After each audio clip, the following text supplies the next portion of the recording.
Salve a tutti, benvenuti a un nuovo video del canale Labirintando con Iana. Io sono la vostra Iana di fiducia e sono tornata finalmente operativa dopo un po' di pausa.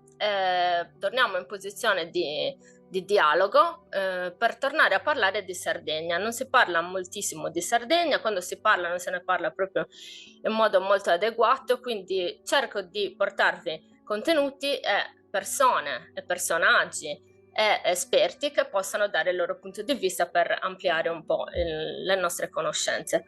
Quindi oggi è con noi, e sono molto felice di averlo qui, Simone Maulu, che è venuto come portavoce di IRS, ma per fare un discorso ampio sulla questione sarda. Oggi andremo ad approfondire gli argomenti che abbiamo già trattato nel video che ho intitolato appunto La questione sarda, cercando di dare, diciamo, maggiore radicalità, nel senso di radicamento, ai nostri discorsi. Grazie Simone per essere qui con noi.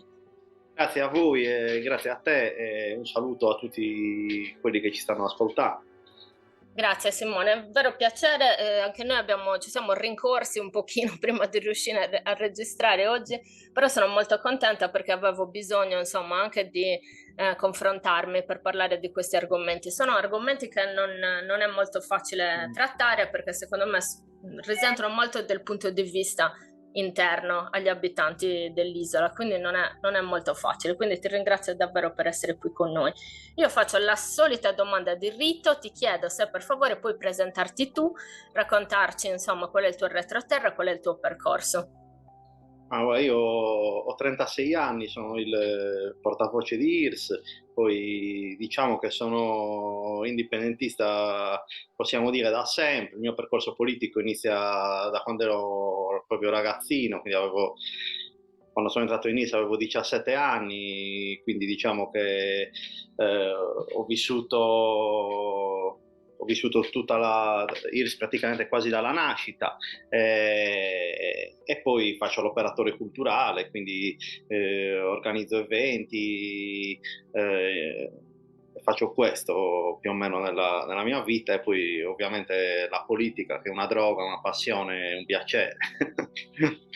Concordo sulla definizione di droga della politica, anch'io sono cresciuta a pane politica, è assolutamente una droga. Attivisti o meno, non si smette mai di analizzare, di comprendere, insomma, sicuramente anche per me è un'esperienza veramente molto bella, uno stato di coscienza più che altro, insomma. Una droga sana, diciamo, perché Esatto. poi Esattamente.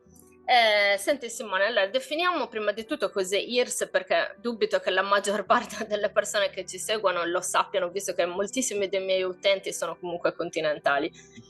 Ma IRS è un movimento politico indipendentista che quest'anno compie 20 anni dalla sua nascita, insomma, e nasce per sdoganare il concetto di indipendenza. Nel senso, quando è nato IRS 20 anni fa, parlare di indipendenza era quasi una bestemmia, nessuno ne parlava, e quando ne parlavi ti guardavano quasi come un alieno. Quindi diciamo che la funzione storica di IRS è stata quella di innanzitutto di sdoganare questo termine, di farlo entrare nell'agenda politica sarda, nella coscienza di tutti i sardi, e diciamo che questo possiamo dire che ci siamo riusciti, creando un indipendentismo nuovo, un indipendentismo moderno, non nazionalista, e soprattutto un indipendentismo dichiaratamente non violento. Questo non vuol dire che fino ad oggi ci sia stato un indipendentismo violento in Sardegna, assolutamente, però IRS nasce proprio con questa prerogativa, dove alla guerriglia armata, che in varie parti d'Europa, soprattutto quando 20 anni fa era ancora diciamo il metodo di lotta, noi abbiamo inventato e contrapposto la guerriglia virtuale, cioè una guerriglia pacifica, non violenta, che alla lotta armata contrapponeva la lotta clandestina, diciamo, un altro tipo di lotta, cioè quella di creare azioni al limite della legalità, ma di grosso impatto mediatico, che facessero luce su determinati temi. Questo in tutti noi ingenerava un piacere, un divertimento, un'eccitazione, e lo genera ancora, e ci ha permesso di sdoganare determinati concetti, di farli sedimentare nella società sarda. Oggi parlare di indipendenza è normale. Oggi tutti i partiti parlano di indipendenza e vogliono dialogare con gli indipendentisti, e quindi diciamo che questa è stata, diciamo, la nostra missione principale, cioè la realtà di un sogno, che prima era solo il nostro sogno, e farlo diventare un sogno diffuso. Ovviamente questo percorso è stato molto bello, è durato tanti anni, dove IRS ha avuto una crescita vertiginosa, cioè siamo cresciuti in una maniera inaspettata.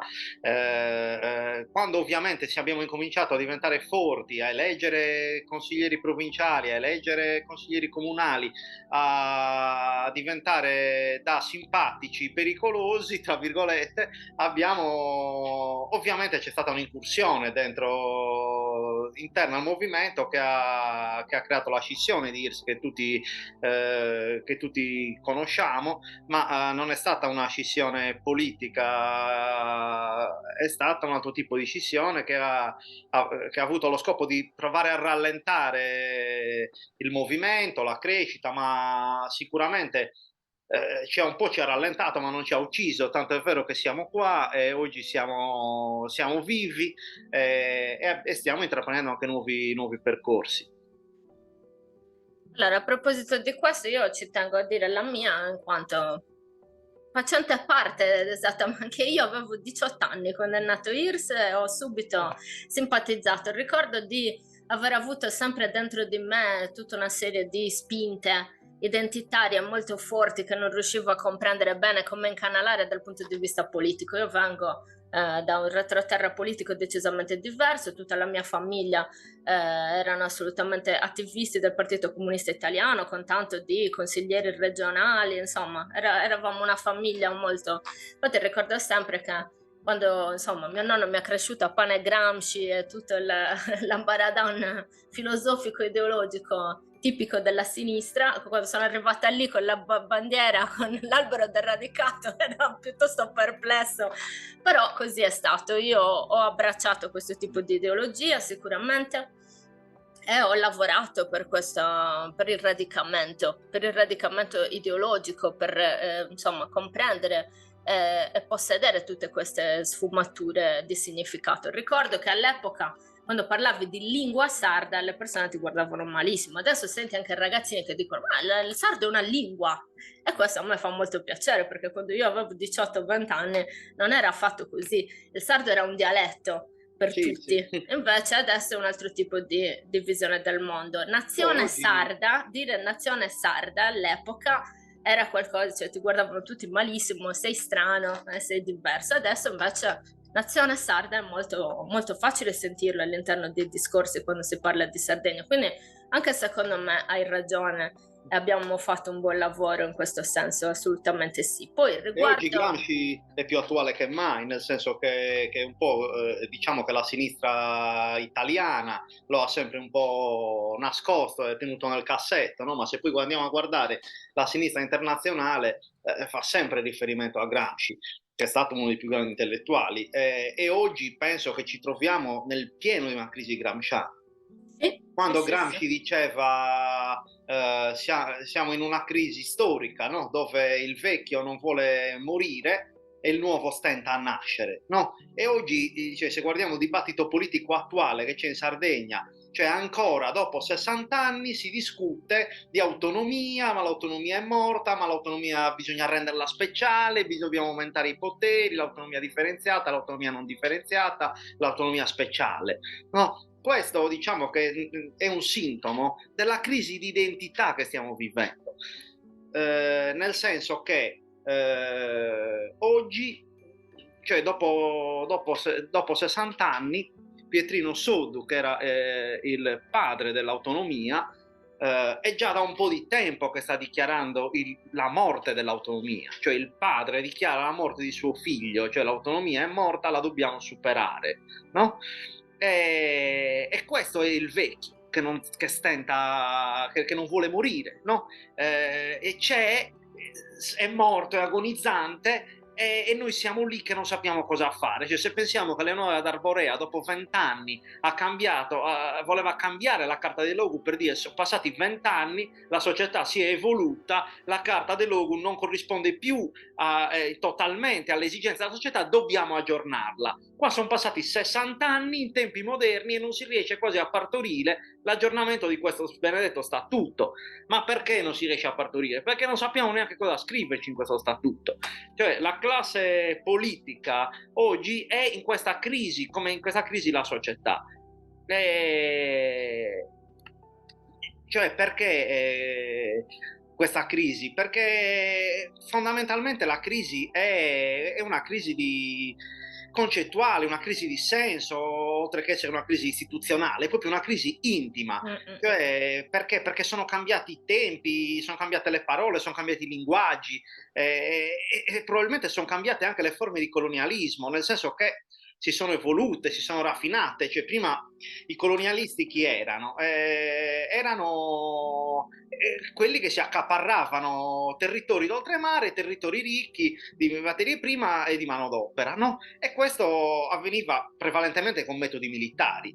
Oggi i colonialisti si mimetizzano, il colonialismo ha imparato a non chiamarsi colonialismo, ma si chiama impresa, si chiama società a responsabilità limitata, si chiamano multinazionali, no? Queste sono le nuove forme che creano un nuovo assalto, una nuova forma di assaltare i territori. E qual è la nuova forma? L'assalto alle energie rinnovabili, per esempio, dove fondamentalmente bande di criminali camuffate da imprenditori vanno a presentare progetti. Cioè, oggi in Sardegna abbiamo 617 domande presentate da ditte private per installare pale eoliche e pannelli solari. Sì. L'ottica di questa roba mica è collettiva, è speculativa. Cioè, in Sardegna ci sono dei beni collettivi, no? Che sono il sole, il vento e l'acqua. Questi beni collettivi sono dei privati o sono di tutti? Io penso, e noi pensiamo, che siano di tutti. Quindi le ricchezze che generano questi beni a chi devono andare? Ai privati o alla collettività? No, questa è una domanda che dovremmo farci. Assolutamente.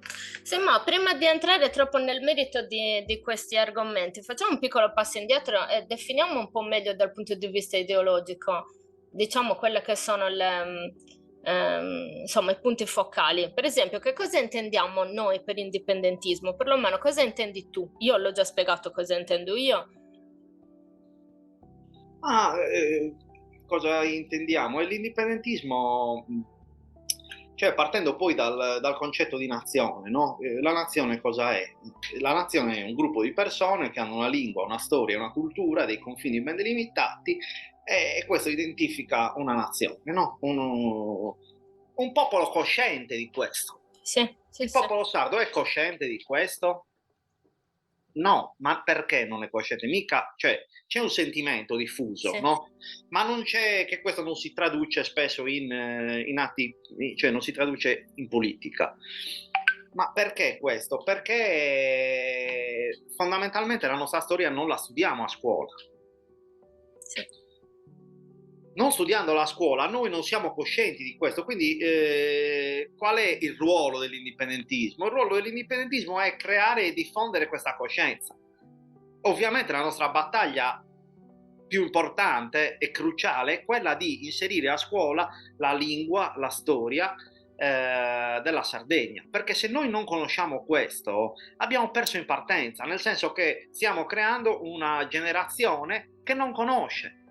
Cioè, la crisi che dicevo prima, da dove nasce? Nasce da questa non conoscenza, da questa crisi di identità. Noi non sappiamo se siamo sardi, se siamo italiani oppure a volte ci dicono che noi siamo italiani speciali perché l'Italia l'abbiamo fatta noi, oppure quando ci basterebbe essere sardi normali, nel senso coscienti della propria storia, della nostra lingua, della nostra cultura, che continua, ma non una cultura vista come una roba folclorica, quindi statica. Noi la nostra cultura, la nostra identità la dobbiamo creare giorno per giorno, quindi rimettere in moto la storia. Questo è il ruolo dell'indipendentismo, riprendere quella storia che era ferma, quasi statica, e rilanciarla, no? Tirare un urlo che squarcia questo silenzio.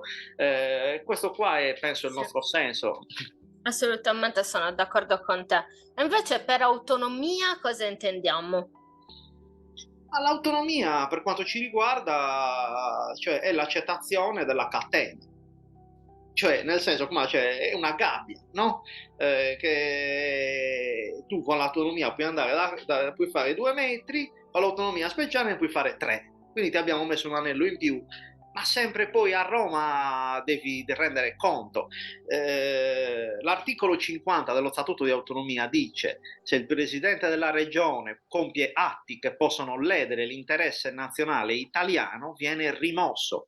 E quali sono però questi atti che possono ledere l'interesse nazionale? Non viene specificato. Quindi chiunque può, nel momento in cui tu fai una cosa che non va bene a loro, possono dirti questo atto lede l'interesse nazionale e tu sei rimosso. E questo è un potere limitato, è un riconoscere un'entità superiore a noi, ma noi non riconosciamo niente di superiore a noi.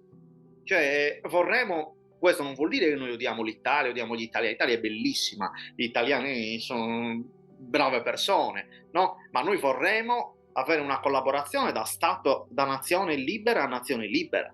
Cioè, anche con Assolutamente. l'Italia, non o che l'Italia è superiore a noi e deve decidere delle cose sulla nostra vita. Cioè, Assolutamente. Tra l'altro, Simon, non pensi che questo concetto di Italia, così come ce l'hanno presentato, è piuttosto sorpassato? Nel senso che, cioè, anche antropologicamente e culturalmente, è evidente che ci sono molte Italie, non un'Italia. Cioè, non è solo la questione sarda, di questioni all'interno dello Stato nazionale italiano ce ne sono anche altre, se andiamo a vedere. sicuramente.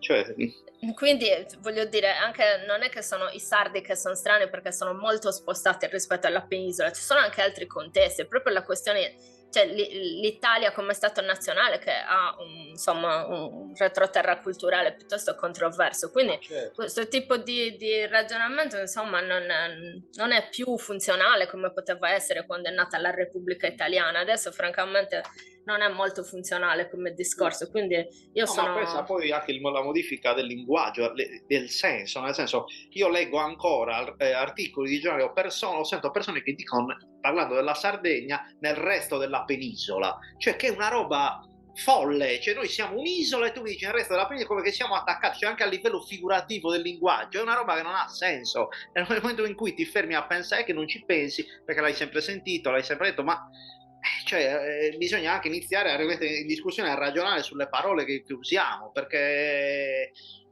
cioè, emerge sempre di più il non senso. Sì, sì, sì, sono assolutamente d'accordo. Insomma, la questione sarda è abbastanza controversa, però possiamo avere delle linee guida per comprendere un po' come spostarci. Per quanto riguarda IRS, quindi significa Indipendenza e Repubblica de Sardinia, quindi c'è un sentimento comunque anche repubblicano molto forte. Questo è un aspetto importante per quanto riguarda IRS, ce lo spieghi un po'? Beh, sicuramente sì, noi ci riconosciamo in un indipendentismo repubblicano, tant'è vero che adesso nel nuovo processo di dialogo che abbiamo messo in moto insieme a Progress e Stora, abbiamo fatto questi libri, questi quaderni che li abbiamo proprio chiamati Cartularios Republicanos, dove praticamente facciamo dei quaderni monotematici dove spiegano le battaglie che stiamo facendo, queste sulle servitù militari, magari dopo ne parliamo. Sì. E quindi noi ovviamente ci riconosciamo in un indipendentismo democratico, repubblicano, crediamo nel concetto di repubblica libera, indipendente, democratica e pensiamo che questa sia la strada da seguire. Assolutamente, quindi abbiamo già parlato anche della questione della non violenza Io prima di passare a definire meglio la questione di storia, ti volevo fare una domanda. Invece, per quanto riguarda le nazioni senza Stato e, diciamo, la collaborazione, il dialogo con le altre nazioni senza Stato, come si pone IRS in questo senso? Ma IRSD è sempre stato un movimento internazionalista, tant'è vero che abbiamo relazioni fortissime con tutti i movimenti indipendentisti del Mediterraneo ed Europa, con vari movimenti indipendentisti del mondo, nel senso che abbiamo rapporti stretti con i catalani, con i baschi, con gli scozzesi, con i corsi, con i galiziani, quindi pensiamo che l'internalizzazione del conflitto sia una cosa fondamentale, se no rimaniamo isolati, nel senso che già in Europa l'Europa parla tanto di democrazia e al suo interno ha grossissimi problemi di democrazia, dato che varie nazioni senza Stato non si riconoscono nelle nazioni occupanti, diciamo, come tutte le nazioni che ho nominato prima, basta vedere quello che è successo in Catalogna, dove i catalani vanno a un referendum e uno Stato come lo Stato spagnolo antidemocratico vuole impedire che si voti, cioè una Sì. follia totale. Adesso abbiamo iniziato una collaborazione strettissima con i corsi, con gli indipendentisti di Corsica Libera, sulla battaglia sulle servitù militari, perché sia in Sardegna, ovviamente in Sardegna in forma maggiore, e in Corsica abbiamo una buona parte, cioè in Sardegna abbiamo 35.000 ettari occupati da servitù militari, dove noi non abbiamo mai contrattato una servitù, no? Perché una servitù è una servitù di passaggio, qua stiamo parlando di occupazione. Mm-mm. E questa battaglia la stiamo portando avanti insieme ai corsi. Qual è la battaglia? Fino adesso abbiamo per decenni manifestato, abbiamo creato grande coscienza sul tema, però oltre alle manifestazioni, oltre a creare una coscienza, dobbiamo evolverci, nel senso che dobbiamo cercare di portare anche le istituzioni a prendere in mano la situazione e ad aprire definitivamente una trattativa con lo Stato italiano in questo senso, per la smilitarizzazione della Sardegna. Fino adesso, in tutti questi anni che abbiamo fatto tutte queste battaglie, da parte dei militari, cosa si dice? Che le basi militari danno lavoro, che sono un'opportunità di sviluppo, che creano ricchezza, no? E questa è la loro teoria. Dall'altra parte, un po' la realtà dice che non è proprio così, no? Però noi, siccome come approccio abbiamo sempre ci mettiamo sempre in discussione, diciamo ma magari non è che hanno ragione loro, che invece noi siamo diventati tutti ricchi e magari non ce ne siamo accorti, no? Quindi facciamo uno studio e abbiamo preso esempio dall'ex sindaco della Maddalena Pasqualino Serra, che nel 1998 ha commissionato uno studio per indagare, uno studio coinvolgendo chiamando una società internazionale e dove lui gli dice vorrei sapere cosa ha comportato la presenza della base militare alla Maddalena in questi 20 anni, no? E questo praticamente fanno lo studio e emerge nel 1998 che la base in 20 anni ha creato un disavanzo economico di 45 miliardi di lire solo alla Maddalena. Cioè, e questo nel 98 è un dato, 45 miliardi. Quindi Non è una ricchezza, è un immaginiamoci depauperamento. però, questo è solo alla Maddalena, immaginiamoci questo ragionamento esteso a 35.000 ettari in Sardegna, in tutta la Sardegna e in Corsica, anche perché il problema è che purtroppo le risorse naturali non hanno il cartellino col prezzo, nel senso, se lo Stato deve fare una spesa militare e deve andare ad acquistare missili, carri armati, sa quanto costa un carro armato, quanto costa un missile, no? A Quirra, a Perdas de Fogo, cioè Quirra, Perdas de Fogo, a Teulada, non c'è a Leria, nella base militare, cosa? Non c'è il cartellino col prezzo, come dire, un ettaro di terra vale tot. No, le risorse naturali non hanno il cartellino, però questo non vuol dire che non abbiano un valore. Questo valore si può quantificare a livello economico. Nel momento in cui quel territorio assume un valore, lo Stato sa che stare in questo territorio gli costa tot, perché fino adesso loro stanno occupando questa terra gratuitamente, e quando tutto è gratis, tutto è bello per loro. No, perché tanto è gratis, quindi che siano 30, possiamo prendere anche 40, 50 mila, tanto è gratis. No? Sì, sì. Nel momento in cui invece questa roba assume un valore, quindi ha un costo, tu sai com'è stato, se tu te lo puoi permettere di rimanere qua o no. Ma soprattutto, quindi noi cosa abbiamo fatto? Sia in Sardegna che in Corsica abbiamo preparato una mozione dove abbiamo chiesto, l'abbiamo messa a disposizione del Consiglio regionale.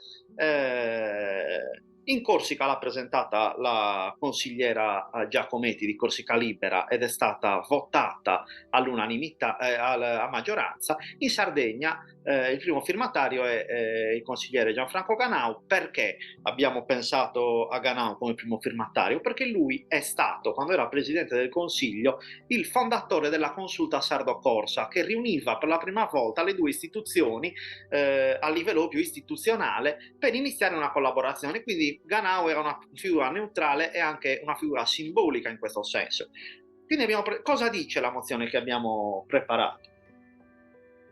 Impegna il presidente della regione a chiedere che venga effettuato uno studio da una società scientifica di alto prestigio internazionale e riconosciuta dall'ONU, che analizzi cosa ha comportato la presenza militare in Sardegna in questi ultimi 50 anni, in termini di costi e benefici, di mancato sviluppo economico, quanto incassa e quanto ha incassato lo Stato italiano dall'affitto del nostro territorio a tutte le multinazionali d'armi, agli eserciti internazionali per addestramento e per sperimentare le armi, perché tutte le armi, la maggior parte delle armi che oggi sono usate nei conflitti internazionali sono state sperimentate in Sardegna, e soprattutto che riunisca la consulta Sardo-Corsa in maniera ufficiale per valutare di poter fare insieme anche a livello istituzionale questa battaglia. Praticamente questa mozione è stata votata all'unanimità dal Consiglio regionale sardo con parere favorevole della Giunta. Ora il nostro ruolo è quello di esercitare pressioni anche a livello internazionale perché questo studio venga realmente effettuato, no? E questo cosa cambia? Che fino adesso, se lo studio, le cose sono due, come ho detto prima, o dallo studio emergerà che siamo tutti ricchi e non ce ne siamo accorti, o se segue il trend di quello che è successo alla Maddalena, no? Probabilmente ci devono un sacco di soldi. Però un conto è andare a aprire una trattativa con lo Stato italiano senza avere numeri, un conto è andarci con carta canta, cioè tu mi devi tot, come fai a restituirmeli? Da adesso iniziamo una trattativa ufficiale, perché sei tu in debito con noi, non noi in debito con voi. Cioè questo ribalta completamente tutto, perché fino adesso cioè, diciamo che noi non vogliamo mettere le mani avanti, nel senso questo succederà se il trend della Maddalena, e che probabilmente sarà così, perché da tutti i dati che emergono, cioè pensa che ancora loro pagano gli indennizi, no? Hanno convertito dal passaggio della lira all'euro, no? Esattamente la stessa cifra, considerando che il valore della moneta è cambiato, i tempi sono cambiati, loro praticamente di fatto stanno pagando gli indennizi più bassi senza aver realmente motivato il perché. Cioè, quindi questa è una battaglia che apre una marea di contraddizioni e che non si limita solo all'antimilitarismo. Cioè, ovviamente noi siamo per il smantellamento totale, che neanche un centimetro di Sardegna venga occupato da basi militari italiane. Questo è il nostro obiettivo. Però per arrivarci dobbiamo cambiare tattica. Sì, sì, sono assolutamente d'accordo.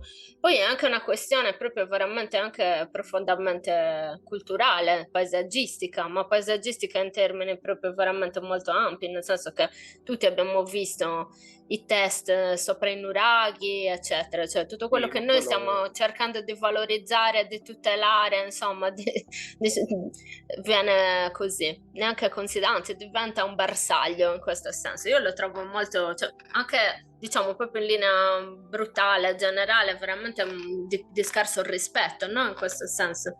Sì, ma guarda, sui danni ambientali penso che ci siano danni incalcolabili, perché da quello che è emerso dalle commissioni parlamentari, dalle ultime indagini, cioè ci sono territori che sono probabilmente definitivamente persi, e questo è un danno incalcolabile che cioè che nessuna cifra economica potrà compensare, no? Però è uno sfregio eterno che hanno fatto alla nostra terra, alla nostra dignità principalmente, Sì, perché noi vogliamo, cioè questa è una battaglia di dignità, noi non vogliamo questo studio solo per una questione economica, ma soprattutto per una questione di dignità morale e di diritto alla conoscenza, perché tutti i sardi hanno diritto di sapere quanti soldi ci devono e quanto danno ambientale hanno fatto lì dentro. Noi li abbiamo visti, quei territori, ci siamo entrati tante volte, negli anni abbiamo una battaglia storica di IRIS. Nel 2001 abbiamo occupato la rampa missilistica di Quirra, e le prime foto che sono pubbliche di quella rampa sono grazie a quella occupazione, dove un gruppo di attivisti di IRS ha occupato quella rampa, e i militari, per tentare di dividere il movimento, hanno denunciato alcuni membri dell'occupazione e altri no. Questo, noi di contro gli abbiamo presentato 700 autodenunce al processo, cioè 700 persone che volevano il processo e dichiaravano di essere solidali con gli indipendentisti che avevano occupato la base militare. Il processo non si è potuto svolgere, anche lì gli abbiamo inceppato la macchina amministrativa con la fantasia e con le loro armi, perché 700 persone che vogliono un processo, e quindi per loro è proprio stato un problema tecnico, non avevano gli strumenti per fare un processo di quel tipo. Questo tipo è quello che dicevo prima, la guerriglia virtuale, come quando abbiamo occupato la villa di Berlusconi o bloccato Paleoliche, cioè questo è un modo di parlare facendo, dove teoria e prassi marciano insieme. assolutamente sì, bisogna trovare nuovi modi, proprio inceppare le macchine burocratiche. È veramente il lato oscuro del mondo moderno, è la burocrazia. Adesso ci si mette di mezzo anche la digitalizzazione, sicuramente qualcosa di interessante si può fare in questo senso, senza fare grandi cose totalmente illegali, andare insomma di petto e anche fregarle un po' con la loro stessa arma. Io sono Sì, ma assolutamente poi d'accordo. ci sono, è come la villa, come quando abbiamo occupato Villa Certosa, no? E lì era un insulto, cioè praticamente Berlusconi aveva messo il segreto di Stato su Villa Certosa, in barba a qualsiasi legge, a qualsiasi tipo di norma, stava facendo abusi di tutti i tipi, no? E quindi era un'occupazione che noi consideravamo illegittima, no? E poi ci sono delle regole che devono essere infrante, nel senso, Sì, delle sì, regole in tempi non ingiuste. sospetti, tra l'altro, molto prima che tutti si accanissero contro Berlusconi e quello che Sì, accadeva sì. a Villa Certosa, in tempi veramente non sospetti, in Ma questo non era senso, proprio un simbolo, no? Il sì, simbolo sì, dell'arroganza, il simbolo quasi come che lì nessuno potesse entrare. Si erano rassegnati i giudici, si era rassegnata la magistratura, il potere costituito non poteva entrare, noi siamo entrati. Perché cioè, non c'è nessuna gabbia che possa impedirci nessuna regola scritta, diciamo, che possa impedirci di infrangere una regola quando quella regola è ingiusta. Cioè, e a Villa Certosa non è stato rotto un fiore. certo. Noi siamo entrati, abbiamo fatto quell'occupazione, ma ovviamente in maniera pacifica e in maniera non violenta. Abbiamo semplicemente usato la nostra fantasia e il nostro modo. Assolutamente sì. Ascolta Simone, vogliamo parlare invece adesso di questo processo che è Estora. Cos'è, come funziona, cosa state facendo? Ma Estora è, diciamo, il processo di dialogo che è nato tra IRS e Progress. Insomma, Progress è nato dopo la scissione di IRS da una parte del movimento, e anche Progress nel tempo, diciamo che dentro Progress sono rimaste le persone che realmente, quelli che realmente erano indipendentisti, perché anche Progress a sua volta ha avuto una scissione, no? Da chi probabilmente pensava di poter manipolare quelle persone che in buona fede hanno fatto, cioè in quel momento si sono trovati per un caso della storia da quella parte e noi dall'altra, e poi anche loro si sono accorti che dentro di loro quella scissione non era come loro credevano, ma era stata fatta con altri obiettivi, no? Tant'è vero che nessuno di noi e nessuno di loro negli anni ha guadagnato dalla politica, no? Chi è che ha guadagnato? Chi quella scissione non l'ha partorita per altri scopi, no? Tant'è vero che noi cioè non abbiamo mai avuto posti di sottogoverno regalati, tutti i lavori che facciamo ce li siamo guadagnati, nessuno ci ha mai regalato nessun posto, nessuna cattedra, nessuno niente di tutto ciò, capito? Quindi questo, diciamo che la storia ha parlato, ha chiarito tanti aspetti, e poi noi negli anni, in questi anni abbiamo lavorato anche per cercare di capire le ragioni profonde di quella scissione, no? E abbiamo deciso che dopo tanti anni di dialogo riservato, discreto, no? Che era arrivato il momento di riprendere in mano quella storia lì, perché cioè, nella storia dell'indipendentismo, cioè, per anni abbiamo, come dicevo prima, abbiamo lavorato, fatto politica a ritmi davvero frenetici, no? Siamo stati davvero al fianco di tutte le lotte. E nel mondo non esiste, in tutto il mondo, anche a livello internazionale, non esiste un movimento indipendentista che non abbia fatto errori, un movimento indipendentista che non abbia attraversato crisi, non esiste un movimento indipendentista esente da errori, no? Quella scissione purtroppo è stata vissuta da tutti noi quasi come un lutto, no? Oggi, dopo 10 anni da quella scissione, ci siamo finalmente ritrovati insieme. Perché? Per annunciare un nuovo percorso, per dire che noi siamo pronti a percorrere insieme la strada del dialogo, cioè di riunire l'indipendentismo repubblicano, e quindi ognuno con le proprie sensibilità, con i propri contributi, con le proprie responsabilità storiche, no? Però era indispensabile per noi aprire un momento di riflessione profonda sulla fase che stiamo vivendo, no? Abbiamo deciso che, cioè, oggi più che mai è utile che l'indipendentismo, è fondamentale che l'indipendentismo riprenda a esistere in maniera forte, riprenda la strada del dialogo, riprenda cioè a riaccendere quel faro che si era, non dico spento, ma un po' affievolito, capito? E quindi questo è stato, è lo scopo, no? Riaccendere quella luce nella galleria, cioè serve oggi più che mai quel faro indipendentista. Quel faro indipendentista dovevamo accenderlo noi, no? E quindi partendo da noi stessi, cioè non possiamo pretendere che gli altri dialoghino se noi per primi non dialoghiamo. Quindi abbiamo deciso di aprire questa nuova fase, quindi abbiamo fatto un percorso di riavvicinamento umano soprattutto, no?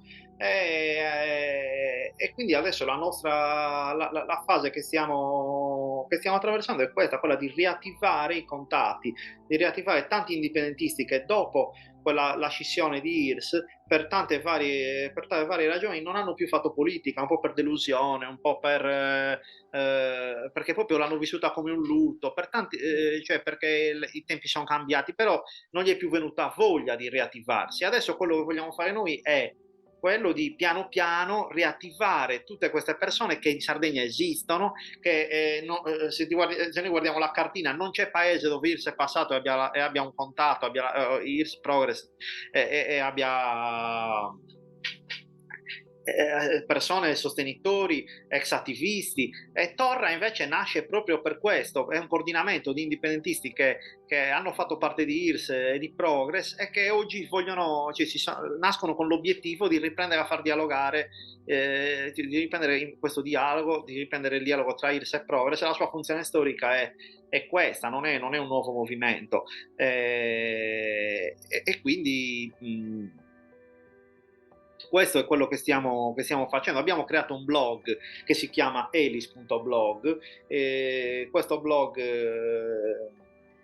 Elis era il grido di battaglia dell'esercito di Arborea, di Eleonora d'Arborea, quindi noi abbiamo rilanciato questo grido di battaglia anche a livello simbolico, no? Proprio quell'urlo che squarcia il silenzio. E questo, il blog è, diciamo, una rete di dialogo, una rete anche internazionale, che ha l'obiettivo di aprire questo dibattito, di coinvolgere tutte le forze attive della Sardegna, anche chi non è indipendentista. In Sardegna ci sono tanti comitati, per dire, che lottano contro le speculazioni, o che fanno delle battaglie, e il blog è una finestra aperta a tutte queste realtà, no? A tutte queste realtà che fanno parte di quello che dicevo prima, no? Di quel nuovo che stenta a nascere, no? Quello noi dobbiamo oggi impulsare e cercare di dare corpo. Sì, assolutamente sono d'accordo, secondo me era importante tornare a parlare, perché comunque è soltanto attraverso il dialogo che si può comprendere come superare. Sono d'accordo con te sul concetto di lutto, perché effettivamente posso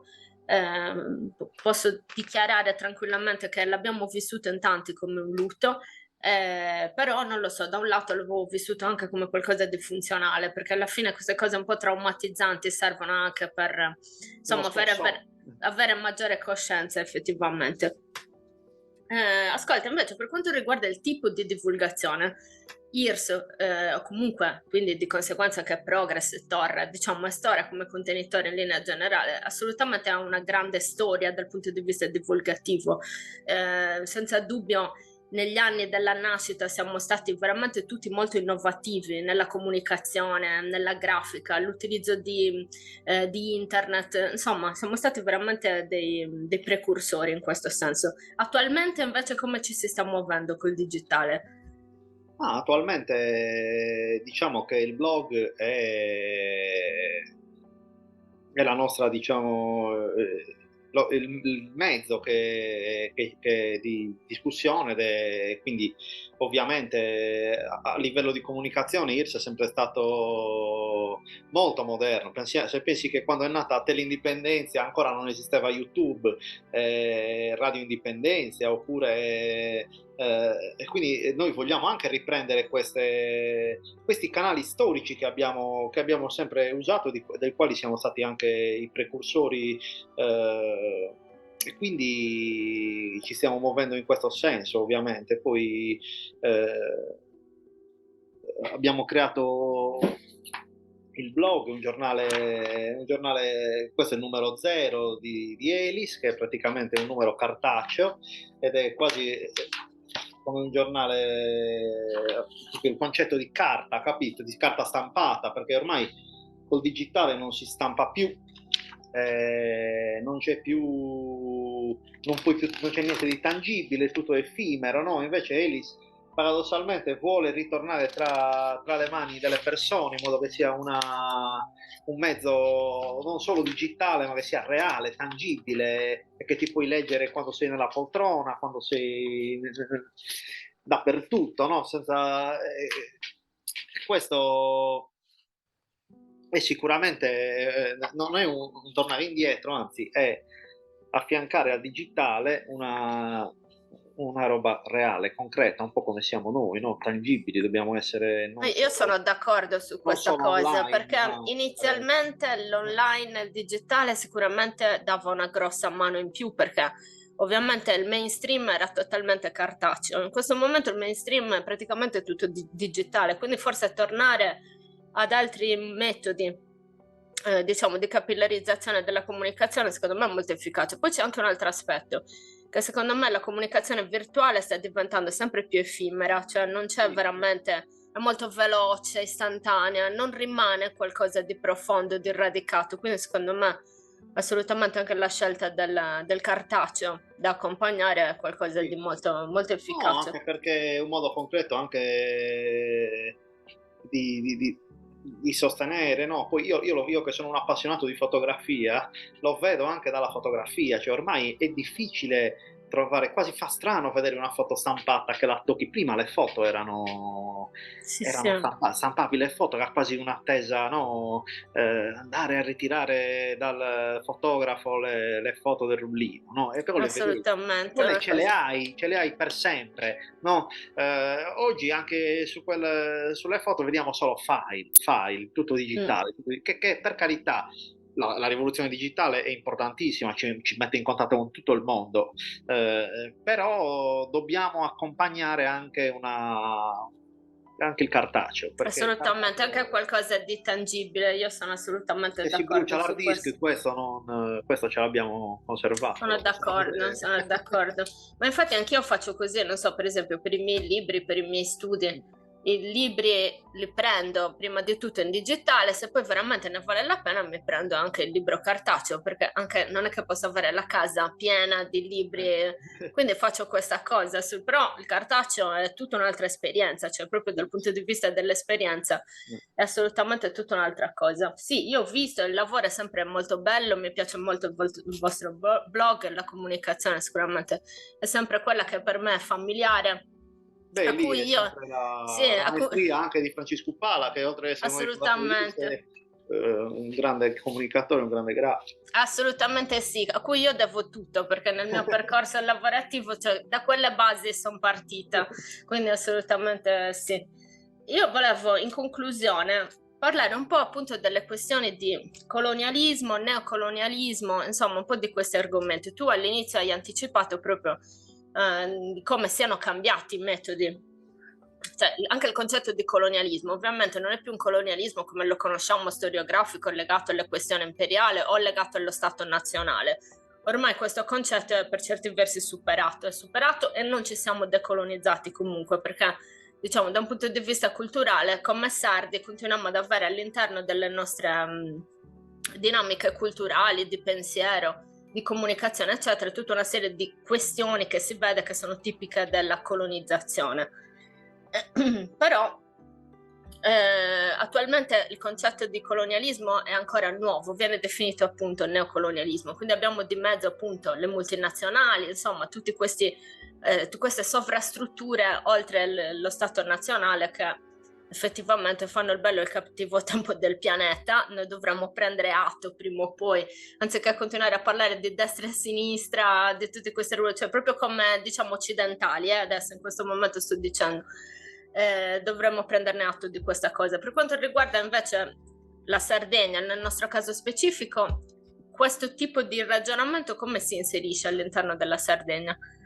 Ma guarda, noi spesso ci troviamo, no, a parlare di libertà, anche adesso paradossalmente, no, parlando di indipendenza, di indipendentismo, no, parliamo automaticamente di libertà. No, però poi, cioè, ci sembra quasi che la libertà sia una cosa ovvia, un po' scontata, anche un po' astratta, no? Però, cioè, come si identifica la libertà, no? Chi è una persona libera e un popolo libero? Cioè, qual è? Chi può dire quello che vuole? Chi può uscire di casa senza essere perseguitato da un poliziotto, da un militare, no? E questa è la libertà, non credo che sia solo questa, no? I popoli liberi sono i popoli che innanzitutto conoscono la propria storia, la propria lingua e sanno chi sono, no? E quindi costruiscono giorno per giorno la propria identità e producono quello che gli serve per rimanere liberi, quindi hanno la dignità di produrre per essere autosufficienti. No? La prima forma di colonialismo qual è? Rimuovere dalle scuole la storia e la lingua, perché è quindi uno svuotamento. Come diceva Placido Cherchi, un processo di deculturazione acculturante, cioè ti svuotano della tua cultura per inserire un'altra cultura e quella è una forma di colonialismo. Poi eh, ci sono altre forme, no? Per dire, in Sardegna Noi oggi siamo passati da essere storicamente un popolo di produttori a essere un popolo di consumatori. Cioè, se tu guardi gli ultimi dati, fanno rabbrividire. Cioè, noi oggi stiamo importando l'84% di prodotti agroalimentari, stiamo importando il 70% del prodotto ittico, stiamo importando circa il 70% di carne. Cioè praticamente noi consumiamo solo di carne di maiale una media di 300.000 quintali all'anno e di questa ne produciamo solo 55.000. Cioè siamo la regione d'Italia che importa più pane congelato, no? Cioè poi ci chiediamo perché siamo poveri, perché siamo in crisi. No, non stiamo producendo più nulla, questa è la verità. Quindi non abbiamo questa libertà di produrre. Stiamo diventando un popolo di commessi, quasi di pezzenti, no? In balia della malavita organizzata, che in Sardegna sta prendendo sempre più forma, in balia di questa economia sfrenata. Questa è una forma di colonialismo, cioè uccidere tutto quello che si produceva qua, che si faceva qua, no? E imporre di fatto nuove forme di produzione, cioè delocalizzare, produrre altrove. No? E questa è sicuramente uno del più grandi impoverimento della Sardegna culturale, soprattutto, cioè come quando è nata la petrolchimica, cioè che ha portato via dalla campagna, dai mestieri veri che si facevano e che ti rendevano libero, no? Quel mestiere lo uccidi una generazione che non lo può più insegnare e chiudi tutto dentro una industria chimica che inquina il territorio, sì, che ti dà magari ti ha rilanciato, per carità, sicuramente ha dato da mangiare in quel periodo, ma era un palliativo, uno specchietto per le allodole. Oggi stiamo vedendo tutti i danni, no? Che non è solo un disastro ambientale, è soprattutto un disastro sociale che supera quello ambientale, che già è enorme, no? Però nel momento in cui tu hai ucciso la libertà di produrre, la libertà la dignità di produrre e di essere libero di produrre quello che ti rende libero, è finita. Cioè, quindi questo è il nuovo colonialismo, queste sono alcune forme del nuovo colonialismo, no? L'energia, stavamo dicendo prima, cioè l'energia che oggi abbiamo, cioè in Sardegna, no? Non c'è un piano energetico. Quindi cosa succede? Che se guardi i dati di Terna, le regioni che hanno un più alto numero di domande presentate sono la Sicilia, la Puglia e la Sardegna. È facile fare l'equazione, no? Cioè qua nelle indagini che sono uscite, che hanno fatto i magistrati, dove ci sono paleoliche, dove c'è energia, c'è criminalità organizzata, c'è mafia, c'è camorra, che ovviamente non arriva col fucile e ti minaccia, no, è un'impresa che presenta una domanda, no?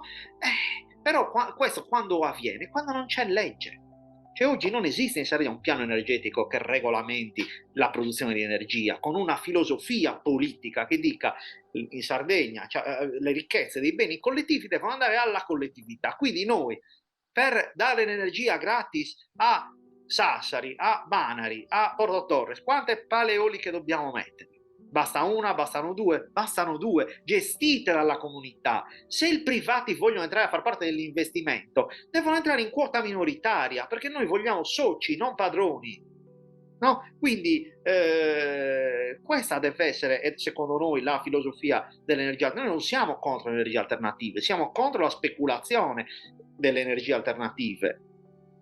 Cioè, quindi adesso in tutta la Sardegna, anche da voi, stanno tentando incursioni. Io da poco ho parlato con la soprintendenza di Sassari e mi hanno detto che praticamente hanno solo in provincia di Sassari 4 valutazioni di impatto ambientale al giorno, che è un assalto molto più grande di quello che noi possiamo pensare.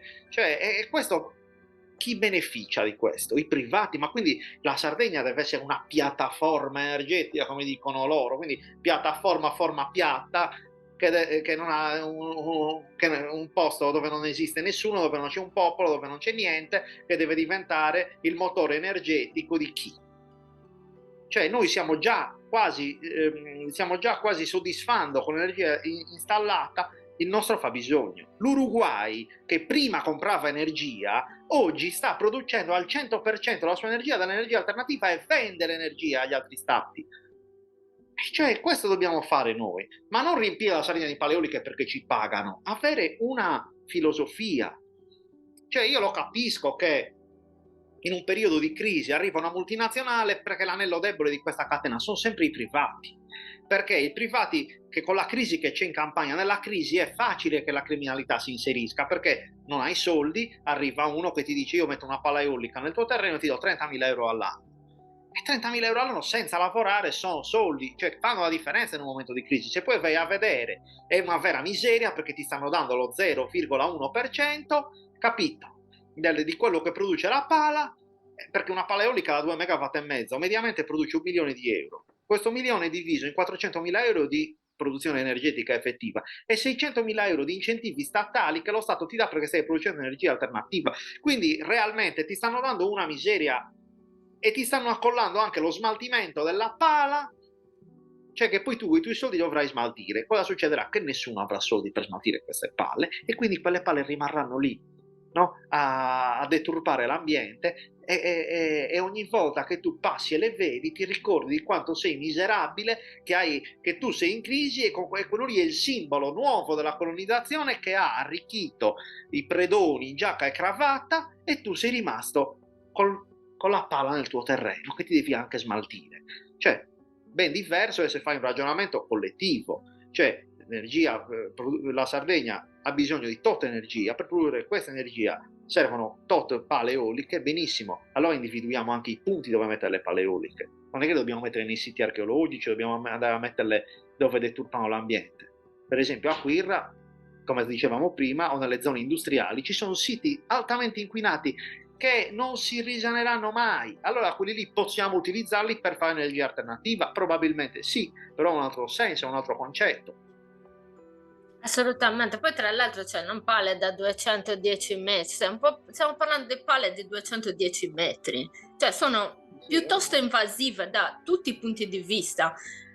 Secondo me, non lo so, non penso che sia, cioè qua secondo me si vede proprio il dolo della predazione, veramente, è evidentissimo, cioè stiamo subendo un attacco, qualcuno l'ha definito, insomma, non molto lontana dal tipo di intervento della deforestazione dei Savoia, anzi forse, Sì, sono forse nuove. Ma se tu pensa prima, no, quando cosa diciamo noi sempre, abbiamo sempre questa storiella, ci siamo svenduti la Costa Smeralda e volevamo milioni e non miliardi, no?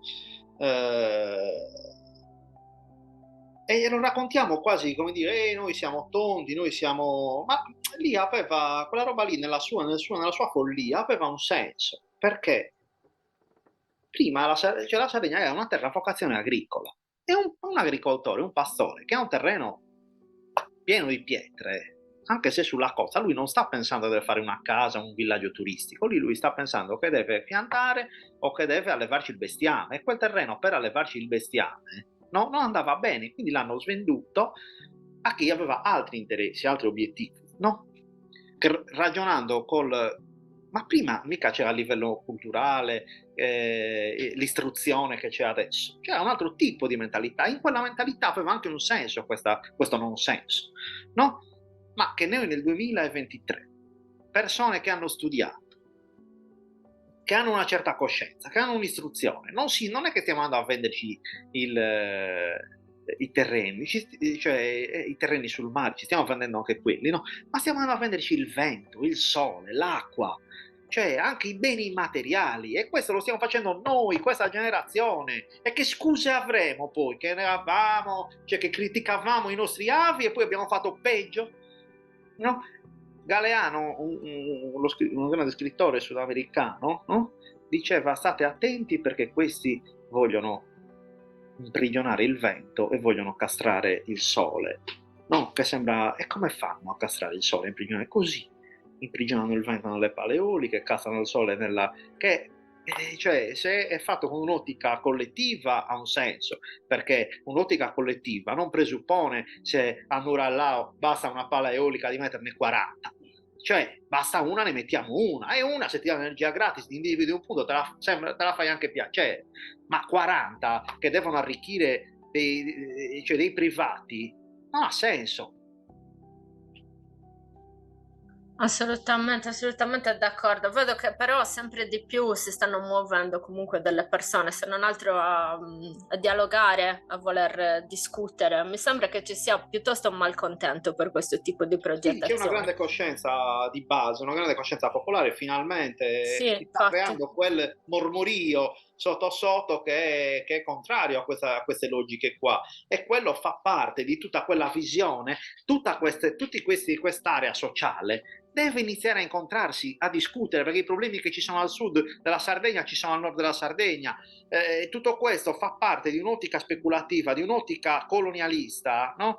Neocolonialista, che cioè io sono sicuro che se noi ci sediamo, noi indipendentisti per esempio, ci sediamo a parlare con i comitati dai quali poi facciamo parte, e poi gli attivisti nel territorio fanno parte di questi comitati, cioè siamo d'accordo su questa visione qua, e questo nuovo che stenta a nascere, che però è latente, che però esiste, che si riunisce ma non è coordinato, non è organizzato, deve iniziare a Sì. prendere forma, e questo è il nuovo che riscriverà la storia della Sardegna, no? Si tratta solo di riuscire a coordinarsi. Sono d'accordo, mi unisco a questo appello di dialogo trasversale, assoluto, come sardi, come persone che abbiamo scelto anche con grandi sofferenze di rimanere nell'isola, di presidiare i territori. Adesso è ora di dimostrare che insomma abbiamo lavorato. Quello che a me lascia sempre molto perplessa, immagino anche a te come operatore culturale, è proprio questa schizofrenia, no? Che da un lato noi cerchiamo di valorizzare e tutelare anche collaborando con lo Stato italiano, nonostante non lo riconosciamo, pur di valorizzare e tutelare, ci mettiamo dei tempi infiniti. Poi invece per quanto riguarda speculazione, land grabbing, tutte queste belle cose, invece ce le vediamo soffiate da sotto il naso Sì, ma noi, nell'immediato. guarda, purtroppo, cioè in Sardegna, no, spesso si parla anche di libertà, di quando si è parlato, no, di carceri, adesso hanno parlato dell'evasione da Bado e Carros, si parlava di banditi, no? In Sardegna, storicamente, non ha mai attecchito la mafia, la criminalità organizzata di quel tipo, no? Perché proprio culturalmente noi come anche nella criminalità non riconoscevamo, no, una struttura piramidale, no? Perché noi culturalmente veniamo da una struttura rotonda, orizzontale. Adesso col fatto che nelle carceri sarde hanno portato il 41 bis, e quindi tutti i mafiosi e i membri di spicco della criminalità organizzata, la criminalità organizzata sta prendendo piede in Sardegna. Questo è un dato allarmante, no? Dove come? Con ristoranti, con bar, con negozi, cioè non è più quello che va a chiederti magari solo il pizzo, no, sono altre forme, e questa è una forma, questa dell'energia, capito? Ma ce ne sono tante altre. Cioè, quindi la Sardegna, cioè, il Sì, ma discorso è... scusa se ti interrompo, ma vedi, io in questo caso tiro fuori tutto il mio complottismo, non mi interessa. Io ci vedo del dolo davanti a queste cose, perché le carceri, col problema italiano delle carceri e di tutto ciò che è la riforma carceraria, eccetera, il fatto che lo so che tendenzialmente c'è sempre l'idea di isolare, quindi ovviamente si fanno le grandi carceri nelle isole, però qua c'è proprio del dolo, perché le carceri che abbiamo adesso sono nuovissime e sono state strutturate in quel modo lì, delocalizzare proprio anche la criminalità. Sì, Le ma perché vecchie te... generazioni della criminalità organizzata del sud Italia sono state tutte relegate in Sardegna e qua è incominciato tutto questo fenomeno post-pandemico proprio in quel preciso. Io ci vedo del dolo davanti a questo. Sì, ma Eh, eh, sicuramente c'è eh. del dolo, ma c'è anche del fatto che purtroppo questa società ancora non riesce a superare il sistema carcere. Cioè non si riesce a superarla questa roba qua, perché fino adesso il carcere non ha prodotto altro che criminalità. Cioè, perché se tu, cioè in cella non è che vai a incontrare un professore, un grande intellettuale, una persona che ti possa far crescere, o che ti possa allontanare un po' da quell'ambiente là. No, se puoi trovare solo persone cioè, di quell'ambiente là o peggio di te. Quindi ovviamente crescerai, ma in un altro senso. Cioè, le persone non crescono isolandole, facendole sentire dei reietti. Cioè, poi ovviamente c'è reato e reato, per carità, adesso non voglio paragonare il pedofilo, il violentatore cioè allo spacciatore o a chi cioè, anche lì ci sono da fare dei distinguo, però comunque cioè, se pensiamo in Sardegna abbiamo un alto tasso di suicidi, siamo la regione d'Italia che consuma più psicofarmaci e ancora il sistema italiano non ha introdotto lo psicologo di base. Questa è una roba che ci dà una misura dell'evoluzione della nostra società. In altri stati lo psicologo di base esiste, cioè tu, anche se non hai i soldi per poterti permettere di pagare uno psicologo, col ticket puoi andare dallo psicologo, cioè, e questo ti aiuta. Invece ancora qua lo psicologo quasi è visto come uno strizzacervelli, quasi che ci fanno i malati, quando non è così. Purtroppo questa società oppressiva, opprimente, ti porta spesso a non vedere via d'uscita, capito? E a Sassari, per dire, c'era un grande dibattito siccome i suicidi principalmente avvengono dal ponte di Rosello, è nato un comitato per mettere una rete al ponte di Rosello, come che tu il problema dei suicidi lo risolvi mettendo una rete. Cioè uno che si vuole suicidare non si suicida oggi al ponte di Rosello perché c'è la rete, va e si butta a una scogliera. Non è quello il punto è cioè arrivare al motivo del perché noi siamo tristi, del perché abbiamo questi problemi, perché andiamo a ricercare una felicità chimica, perché probabilmente viviamo in una società triste, no? E il nostro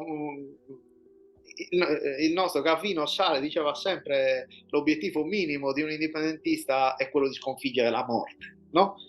Ma la morte non la morte fisica, no? La morte che viviamo ogni giorno, perché Seneca nelle lettere a Lucilio, no? Lucilio si lamentava che era morto, era triste, no? Perché era morto il suo amico.